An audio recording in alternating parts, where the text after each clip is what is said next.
Hey guys, Cindy over paper.old.new. Thanks for coming by. God bless you for being here. We are going to go into a revisit. You can see up here in the corner of my camera, I have a pile of stuff. This is days, let me think, 21 through 30 of Tina's mask makes. And we're going to go through them real quick and we're going to talk about them and decide which ones I like, which ones I think I'll use, which ones I don't think are for me. Sorry, I have stuff under my finger. I was crafting before I came on here, and I had some, anyway, I had some glue under my fingernail. Anyway, all right, so let's jump right in then. So on day 21, we made these fold out journaling spaces, I guess you could call them. You could even glue some paper in here if you wanted to. I wouldn't sew anything into here only because if you sew something into there, you then can't get this open. Also, the easiest way I've found to open these and close these is, well, first of all, to keep them, it's coming apart. I'm going to have to fix that. Is to do them flat like this. So open them all the way up and then fold it back down and then fold it back. Now, this one was made from some scrapbook paper that's like craft. You know what I'm talking about? Craft cardstock. So it's really, really, I'm going to fix it. It's really, really heavy. This is heavy cardstock.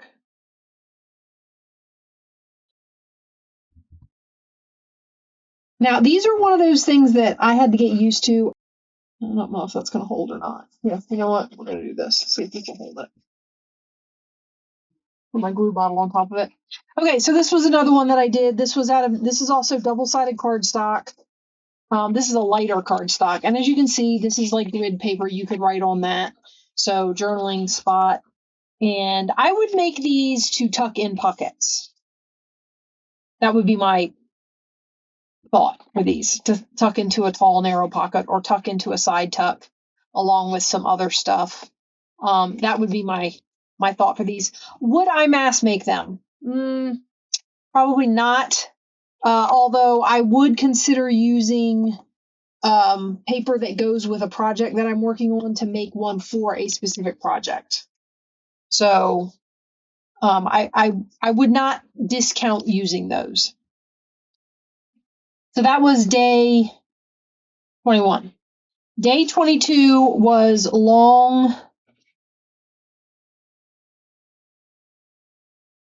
flap. She called them long flap envelopes.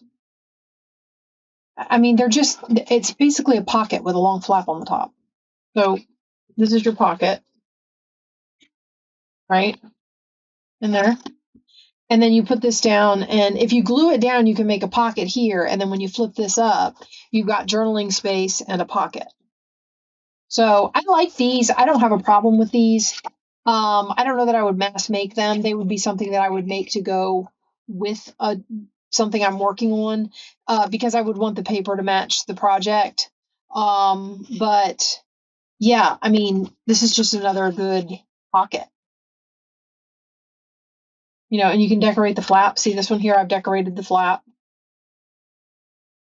Now, obviously, if you wanted to use this for journaling space, you would have to add some coffee dyed paper or some sort of paper. But yeah. Oh, and I haven't even glued that one down. Now, I have seen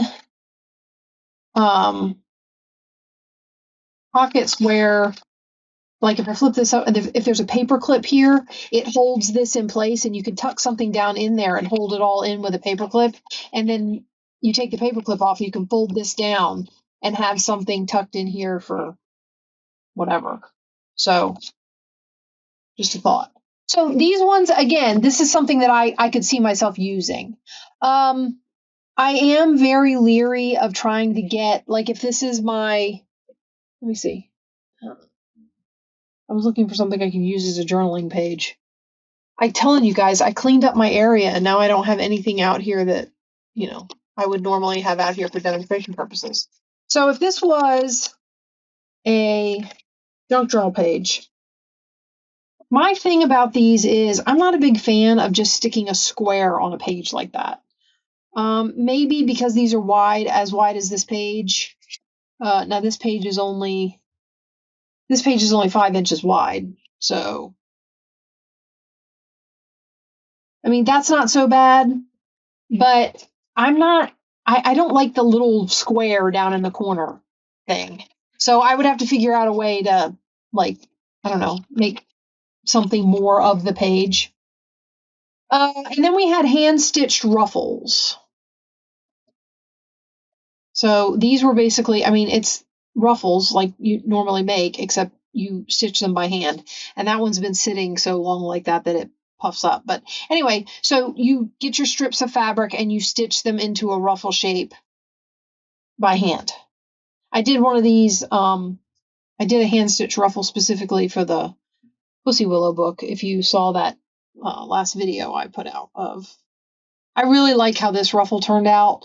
I think it's very thick and puffy and squishy. It's from an old tablecloth. And I really like how it turned out. I would probably have trouble using this in a journal, but I don't know. The right journal, I think it would be okay. And I love ruffles. So this is not this is, as a matter of fact, I just made a hand stitched ruffle for, like I said, the Pussy Willow journal. And yeah, so this is definitely a project that I would go back to. Would I mass make these? Sure. I would take scraps and sit down in front of the TV and sew these. I also like to make ruffles on my sewing machine, so there's that. But I would absolutely make lots of these because this is something that, you know, you can always use. There's no, oh, let's trim it. There's no worrying about the paper matching or, you know, anything like that. You just take them out, find one that matches your page. Now you can specifically make them for a project. So like for the Pussy Willow Little Golden book, I used fabric that specifically matched. But yeah, I mean, fabric ruffles are great. I love them. Okay, moving right along. This is an interesting one to me, and I couldn't find my decorated one. So I'm just gonna show you the different ones I have. She called this a staggered booklet, I think. And basically what you do is, she also stapled hers. I think I stapled one of mine. No, two of mine. Two of mine have staples in them. I just made sure that I caught where the overlaps were. But strictly speaking, you glue. So on the back here, I glue this flap here to be a pocket on the inside, a short pocket, a little shallow pocket. And then I glue this one here to be a little short, shallow pocket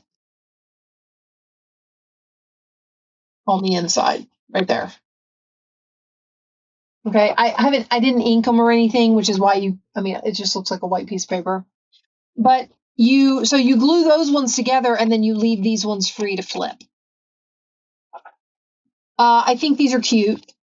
This would be something I would make with scraps from a project and tuck little things in, and then this would clip in or go in a pocket or tuck into a side tuck or something like that. This one I made out of double-sided cardstock, and as you can see, I just alternated it. And same thing, there's the pockets. And that's why I said this one doesn't have any staples in it, because once you glue these together, I mean, those aren't coming apart, so it doesn't have to have the staples. You can also put paper in here. I mean, you could make, you could sew some paper in there or staple some paper in there or whatever and make a little booklet out of it. And obviously you can make these out of any size paper you wanted. This I made from 8.5 by 11 scrapbook paper, these ones. But I think these are cute. I think it's an interesting, it's a fun, different take on a booklet. like if you wanted a booklet. And you can make small ones of these, you can make big ones of these. You can make them only 2 flaps. You can, there's variations on this theme. But I think it's a neat, what do you call it? It's a neat, different idea for a book. As far as mass making these, sure, I would sit down with strips, and because that's what this is. I mean, it's strips. Now, your only issue is your strips need to be about the same size. So if you're going in your scraps, unless you've been doing a project where you cut the, how when we want to make scrapbook paper a certain height to go into a book. So say you're cutting it at 8.5 inches, and you get that 3.5 inch strip. You would have a bunch of them the same size, and then you could use them but then again, you'd be making them from a specific project. So these are all projects that I like. I would make these again. Okay, the next one was, this is basically just book page pockets. So, I mean, there are 10,000 variations on a book page pocket, right? For this one, basically the idea was to do these shallow slants, and you just make sure that you get your pages folded. Like this one doesn't have as big of a fold as this one, or because they're so short, you can make them the same fold and just cut the page shorter. But the idea is to make the pocket parallel, which you can't really. You see it there? I didn't ink these either. I gotta start inking these when I use them. But these lines here, the idea is to keep them parallel so they look like they. Okay, and I made a whole bunch the day we did it. I did some with picture. I don't know. It's okay, I guess. Not like overly excited. That's also a really big one. Wow. That's like 6.25 inches wide. I suppose if you wanted to, you could stand it that way and tuck stuff in it. I mean, yeah, I think that's cute. I kind of like that better. But anyway, so you could stand them up. Okay, and I made a bunch, and then I decorated this one. This one was made with a page, the N was already there, and I just kind of decorated around it. So, yeah. I do like these. Of course, like I said, I like all the variations on book page pocket. I like the words in the background, and then you decorate around it. I like that look. So, yeah, these were cute to me. But anyway, so this is one that I would make. This I would sit. I have tons of book page, so this I could sit and mass make these. Just sit one day and mass make tons of different kinds of book page pockets with all the different book pages I have, because I have a ton of book pages. So that would be a mass make project. I could do the mass making on that. Here is another version of. This is like a matchbook. And we stuck flippy pads in it. She called this one chewing gum, skinny chewing gum wrappers, I think. And while I'm turning it this way, because this is the way that she did them, you could turn them up and down like this. You could turn them up and down like that. This might have actually been the way she did them. And then you tuck the. So for this one, you don't have the little where you glue this down partially and tuck it in, and you've got more of an overlap between this and that than you do with a matchbook. And I just made several of them, put little pads in them. Yeah, it looks like the pad goes up there at the top, or under the flap. Oh, that one's got lots of little flippy pages. Okay. And then you just.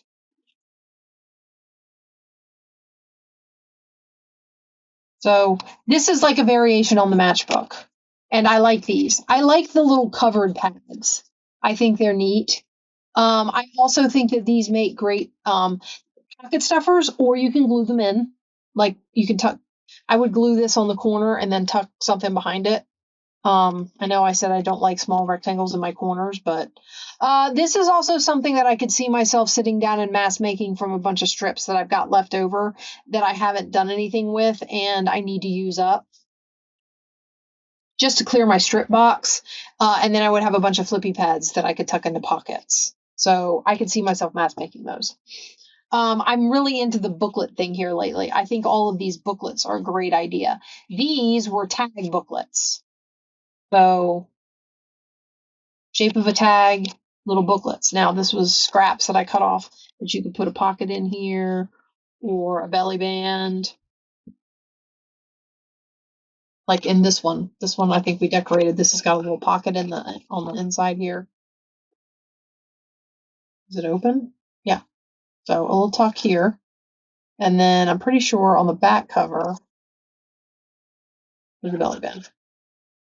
Yeah, I'm really into the booklets right now because I think these, like I said, I think these make great stocking stuffers, pocket stuffers. Also, here's one where this was double-sided scrapbook paper, and I put pockets in it. This has no, as you can see, no pages in it. They don't have to have pages in them. I mean, it could just be a little pocket book with little pieces of something stuck in there and tucked in a pocket. Again, these I would mass make out of scraps.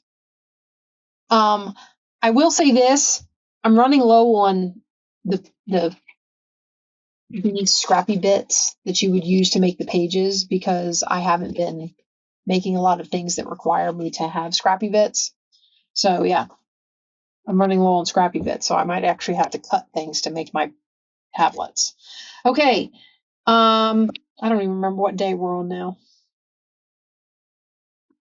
See, 21, 22, 23, 24, 25, 26. So this would be 27, I'm assuming. I think. You guys will have to fact check me. Go back through the list. I should have written it down before I came on here. These were button streamers. So, or lace streamers with buttons, something to that effect. So, I also used some of my blingy things that I bought at, I don't know, different places. Hobby Lobby, when Joann's was having all their sales, that sort of thing. And then these ones are buttons. Something I've discovered with these that you can also do, and I would probably cut the things to be different lengths, but something that I was doing with these, now this one has Paris written on it, so I couldn't do it with this one. But with this one, and these were already cut to different lengths, if you had a card and it was going to stick up out of a pocket, you glue this here, and then you glue each piece of this back here as a loop, and then you cut the top of the loop, and you've got all this little fringy, floppy stuff sticking off the corner of your little card. And then it sticks up if it's a tall card, this sticks up out of the book with all of its floppy stuff. And you could stick some stiff ribbon in there to make it stand up a little better. But yeah, I mean, this is the start of that kind of a deal too. Okay, so I love these. I would absolutely go through my fabric drawer. Yeah, I really want to go and clean out those two, the scraps, my fabric scraps and my lace scraps. So anyway, so these are lace streamers with little topper guys. And like I said, the idea was to top them with buttons, but you can top them with any kind of thing like this, and then you just glue them in. I think these are great. You could also glue them to a spine, like to decorate your spine, or, anything like that. And like I said, I would absolutely mass make these. I love those. Look, I used one on here. So the next thing, which should be 28, right? Oh no, 29. So day 29 is these envelope booklets. I love these. I think these are great. This one, I happen to cover both sides. So you get two envelopes and you glue them together at their flat. You open the envelope up and you glue them together at their flat. You could sew pages in here, and then you've got yourself a nice little booklet, and it can open this way. You can have it, well, if I can get a hold of it, you can have it open like a flippy pad, although I did cut the ends of these open, I think. So because these are made on envelopes, I cut the ends open and you can stick stuff in there. So those are pockets, right? And then you decorate these with whatever. So let me see. This one is, oh, I did the inside of this one as well. So that, and then we might have done the inside of this one together when I was doing a clean out. I can't remember now, but yeah. So I really like how these envelope books turn out. This is one here. You can see how they get put together. So you can see one of the flaps is on the outside here. I don't know if you can see that seam. I'm trying to wiggle it so you can see it right there. And then the other flap, the opposite flap, gets tucked inside and glued down. And then you just take these and you glue them. So for me, it would be, I would glue this in here like this, close to the fold, but not on the fold. And you would glue across here. So let's do one. I love these. I think these are great. Would I mass make them? I don't know. I mean, I guess I could. Again, using scraps. I have tons of envelopes. So yeah. And you can make these in all different sizes. As a matter of fact, you can make them with some of the big envelopes and they can be standalone journals. I cannot get glue to come out of my bottle.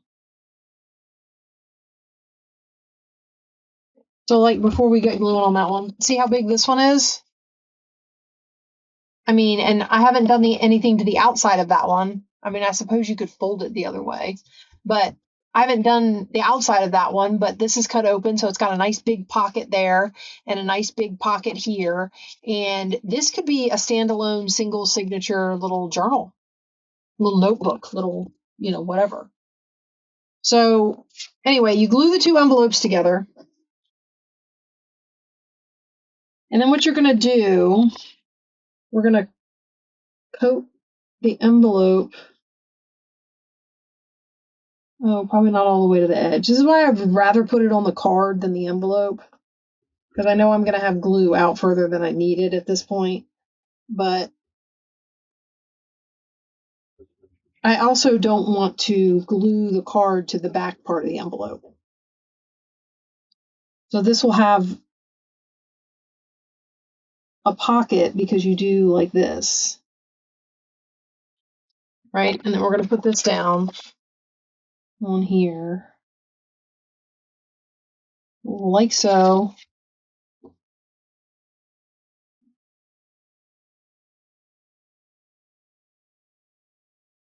Yeah, I have extra glue out here.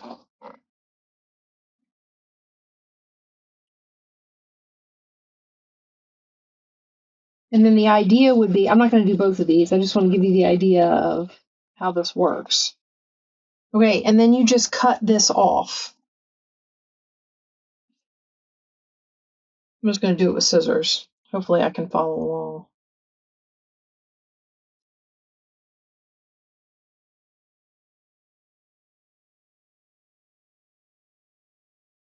Okay, like that. And then we open this up and make sure we haven't glued our envelope shut. And don't open it back up at the bottom. Be careful checking your envelope if it's still wet. Okay, and then you've got a pocket in there. And then you do the same thing to the other side. So I would take this piece and I would glue it on this side. Right in there against the crease. Cut that part off and you've got. Now your other option, if you didn't want to cut that part off and you wanted to like have a pocket on the back, and then you could maybe put trim there or something and have the front be, well, front or back, whichever one you wanted it to be. But anyway, so you glue it there. I like these. I think this is a great use of envelopes. I like these a lot. So we have that one. And then this one was the one I decorated. As you can see, this was a triangle flap envelope. This is using this same paper. This paper is also used in this one. And I have a whole pad of American, this Americana stuff. And then look, a button streamer. So, yeah. Okay, I think I've taken enough time hemming and hawing about this. I would take scraps if I had big card size scraps or whatever. I would mass make these. I would grab envelopes and put a bunch of those together. This last one. Okay, this last one's a little. So all it is what do they call these, wardrobe folds? So it's a wardrobe thingy, and journaling space on the inside, and then whatever, and maybe you could put pockets in here, or however you want to do it. I don't know that I would use these. I like flippy things that flip out, and all that kind of stuff. I don't know that I would use these though. This one has a cute string closure to keep it closed. This one has a ribbon closure, so I cut the ribbon too short, but there's an eyelet on one side. Oh yeah, I put journaling in here, and then there's an eyelet on one side, and then you just wrap the thing around. So this would have to be a clip in, or a companion one. This you could glue down, but I would probably put masking tape or something over the string just to make sure that it didn't catch anything that I slid in as a pocket if I was going to make this a pocket. And I would probably make it a pocket this way. I probably wouldn't make it a pocket that way. And then you could still untie it and retie it. And I don't think I did anything to the inside of this. I didn't. So I don't mind this closure. But like I said, I don't know how often I would use these, is my thing. I think it goes, I don't know. I don't know which way it goes. Anyway. I think this was probably my favorite closure for something like this. So but then again, it has its problems too, because when you go to open it, one side has to get unthreaded. So every time you want to close it again, you're going to have to take your string and thread it back through the eyelet. And I think, yeah, I did. I glued the ends of them so that they're not coming undone, so that it makes it easy to thread them through the hole. So again, of this group of 10, this is probably the only one that I would just probably not make. It just isn't me. So this is probably a no for me. The rest of these, like I said, these I would mass make. These I would probably make as needed. But all of these I would still use. I think all of these projects are awesome, especially all this like dangly stuff, because I think this stuff is great to decorate your journals with. But so that's our run back through of Tina's mass makes, revisiting and checking out what we would use and what we wouldn't. I will probably end up cutting these apart and repurposing them for other things. And yeah, that'll be that. The rest of this stuff, keep an eye out for it, because I think that this stuff would get used, and I think that I would definitely put this stuff in journals. So I will talk to you guys later, and we will go through 31 through 40. Bye-bye.